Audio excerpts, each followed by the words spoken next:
But how can we maintain our cool, right, when things outside starts to burn? Really important for us to learn how to become strong, how to develop that resilience in the right way. And these days I like to call it like mental immunity. People in our lives, whether it is because of loss of somebody or being separated from your loved ones or having to be united with things you don't like, everything that is in the first noble truth, right? All of these things lead to difficulty. Even good or bad, you can't avoid them. They're going to come at you.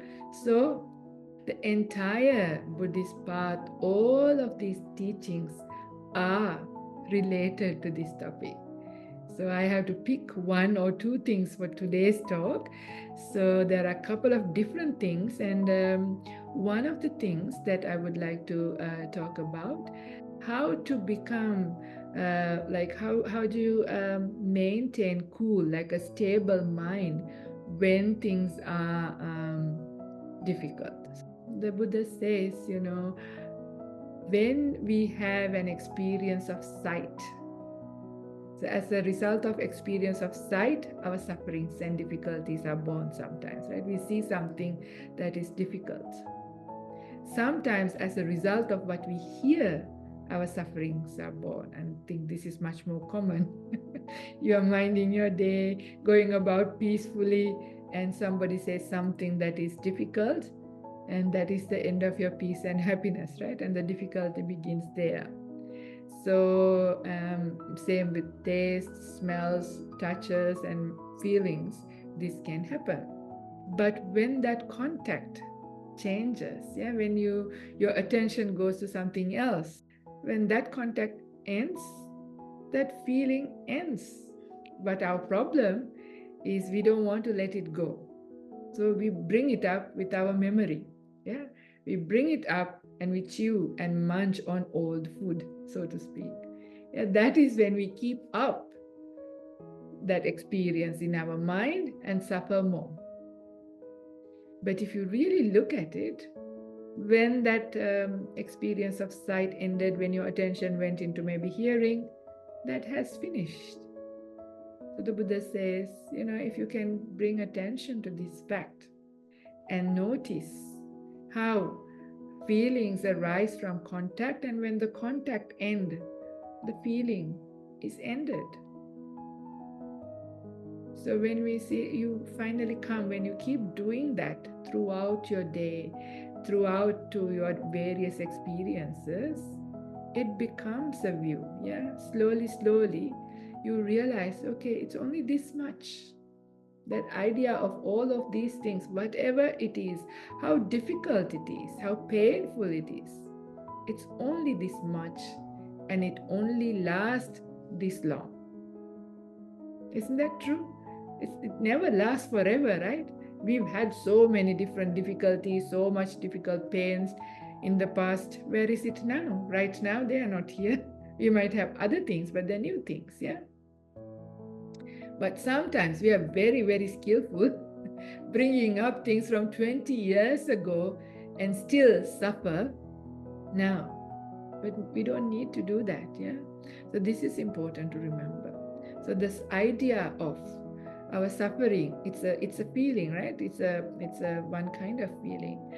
And it is born as long as when we have the contact. So our mental contact, that is where the problem is, of the memories. And not letting that go is our problem. But once we realize what we are doing and how we are just causing ourselves much more problem than what is really there, then it becomes possible for us to do something a bit more skillful. But this has to become a view. Yeah, you have to really get convinced. You have to sort of internalize this yourself. Give attention to noticing how, these things change. Yeah, nothing lasts forever because contact cannot be kept up constantly. Contact breaks because there are other things happen, other impressions come in, and you get interested and you move on.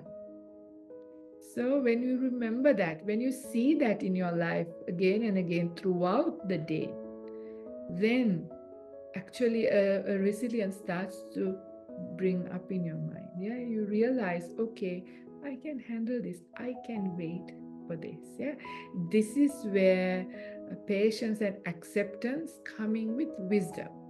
So it is not with gritting your teeth and saying, when is this going to end? I can't bear it, but I have to be patient.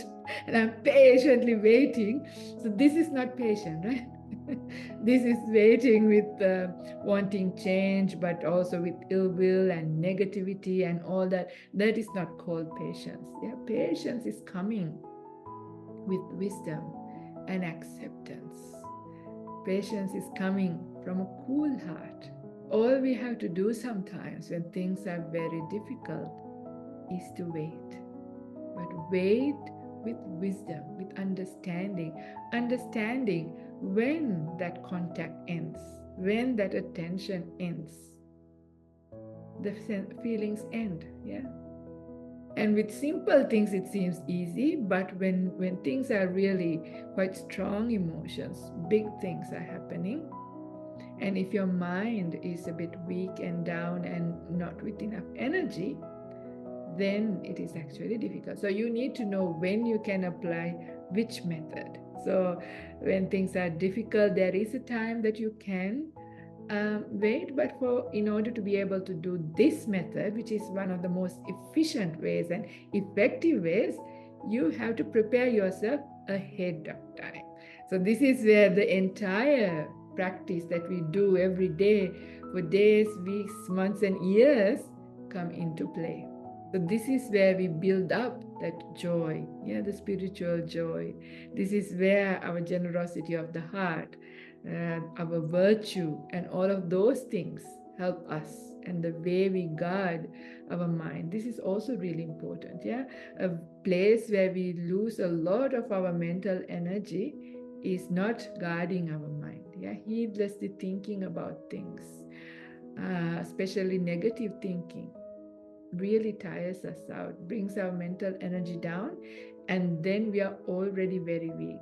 So that is why sometimes what we call as very difficult things are actually not necessarily very difficult things. They're sometimes, in the big scheme of things, small things, but it feels really big for us when our mind is weak. So it is important to be prepared.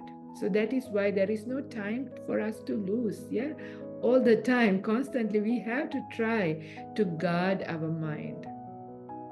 Catch yourself when it goes down the wrong directions, thinking in negative ways or unwholesome ways or ways that are draining your mental energy. Catch yourself, because you know you can't afford it.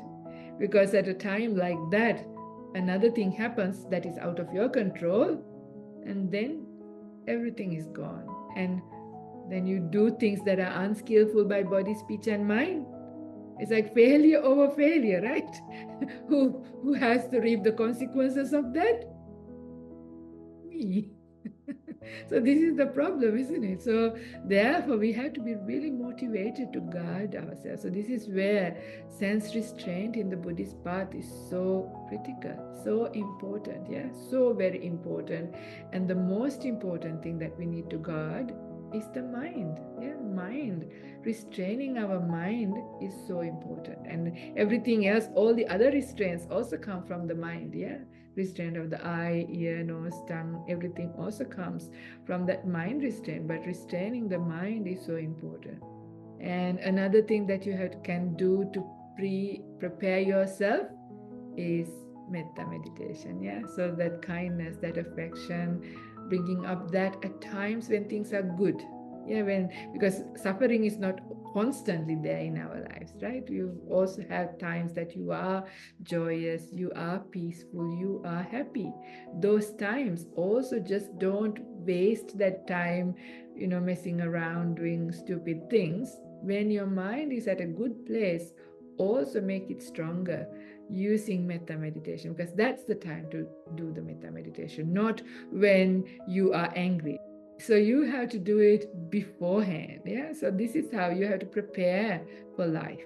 if anything that you have to prepare, because we prepare for so many things, right? We prepare for floods, we prepare for cyclones, we prepare a lot for bushfires, we prepare for losing our jobs, so we put money ahead. We have all these things. Even for our health, we have a lot of preparation. But how many of us really prepare for our mental well-being? Yeah, problems with the mental diseases coming in. Yeah, they are contagious. They are the most difficult thing. Yet hardly anybody do this proper preparation, right? So we have to be motivated. We have to be inspired to put in that effort to build up the strength of the mind, starting from joy and a right view. Way of looking at that I use myself when the mind has the strength is I imagine myself when there is like a big flood after a like big, the rapids in a river after floods.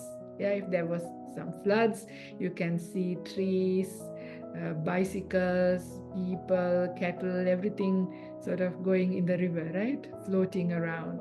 It's quite messy, it's quite scary, and it's very fast. So that's like that chaotic, difficult life. Yeah, that is like samsara. And then there is like a rock outcrop in the river. And the rock outcrop is quite solid. It's staying there. It's not moving. And I imagine myself sitting on top of that rock and quite peaceful. Because with understanding, yes, I would like to try and save the people, the dogs, and the things that are getting float, but I know this is now beyond my control, right? But you understand, such is life. Yes, such is life. Such is this samsara.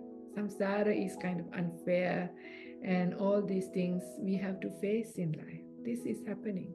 So accepting with understanding samsara and world for what it is.